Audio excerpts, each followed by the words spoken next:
We've chased the AI squirrel for months now, but remember the last hype trend we left dangling? Yep, cloud computing. So before we drown in another buzzword blizzard, let's get back to basics, starting with how not to turn your network into a flaming dumpster fire of single points of failure. That's coming up next on Tips Today in Public Safety. Welcome to Tips Today in Public Safety, your go-to podcast for today's breaking stories and public safety news. Here's your host, Fletch, with today's tips. Welcome to Tips Today in Public Safety. This is Fletch. I'm an ENP and Vice President of Public Safety Solutions at 911 Inform. 3 times each week, I bring you the latest, most informative, and sometimes controversial takes on emergency communications. Today, we're taking a deep dive into the cloud and its favorite trio of buzzwords: reliance, resilience, and redundancy.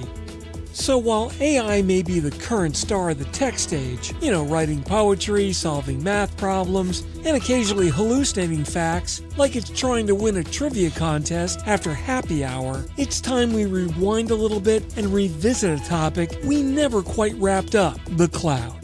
Oh yeah, remember when being in the cloud was the professional equivalent of wearing socks with sandals at a tech conference? Cloud first, cloud native, cloud this, cloud that. It was the new must-have. Let's face it, if you weren't floating in that magical digital vapor, were you even a company? So as that trend train barreled forward, we all hopped aboard. Unfortunately, many of us didn't realize that relocating your services to the cloud without rethinking the underlying architecture is like moving your porcelain figurine collection to a house on stilts during hurricane season. Things might look nice until the wind starts blowing. So let's pause the hype and return to the real-world checklist. Because if your cloud strategy consists of one app hosted on one server in one zone using a single provider, congratulations. You've just created a beautifully fragile single point of failure, but now with subscription fees.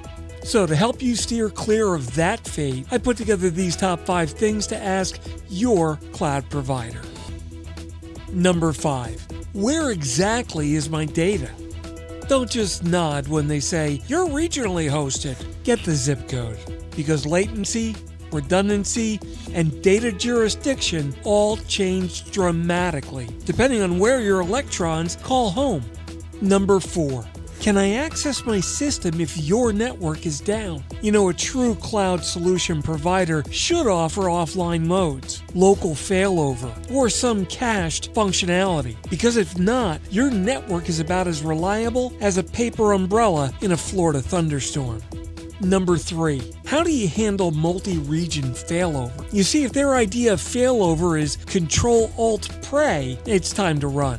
A solid provider should support live mirroring or DNS-based routing across continents like a boss. Number 2. What happens during maintenance windows? Look, downtime is acceptable. Surprise downtime isn't. If you're finding out your cloud provider is patching servers from your customer complaints, maybe it's time for a breakup. And the number 1 question you need to ask your cloud provider: do you support hybrid redundancy models? Your applications are best treated like your wardrobe, layered. Combine on-prem, edge, and cloud resources. So when one fails, the others say, here, hold my beer. Finally, being reliant on the cloud isn't a bad thing. Being blindly reliant, well, that's how we get memes about developers crying into their coffee at 3 a.m. Resilience comes from layered thinking, diversified architectures, and remembering that redundant is a compliment in our world, not an insult. So the next time somebody tells you, it's all in the cloud, ask yourself, is it built like a resilient network or like a house of cards in a breezy hallway? And remember, even Dorothy had a backup plan when she got to Oz. So take it from the Wizard of WAN, there's no place like a fully redundant network. That's it for this episode of Tips Today in Public Safety. Thanks so much for listening. For more updates and insights, remember to follow me on most social media platforms at Fletch911.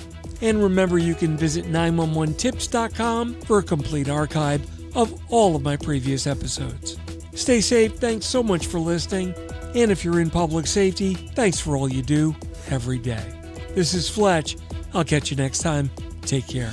You've been listening to Tips Today in Public Safety, your go-to podcast for today's breaking stories and public safety news. Hosted by Fletch and available every Monday, Wednesday, and Friday. Catch past episodes on 911tips.com. That's 911tips.com. Be sure to like and subscribe, and remember to join us each week for the latest on NG 911. I am Spider Harrison, the official 911 voiceover dude. Catch me on Sirius XM on various channels, including 90s on 9, the 10 spot, and on the Weekend Countdown on Hits 1. Or don't regret it for the rest of your life. Either way, I'm good. Tips is brought to you by 911 Inform, the leading next-generation 911 solution for enterprise compliance with federal 911 regulations. Visit them on the web at 911inform.com. 911 Inform, making every second count when it matters the most.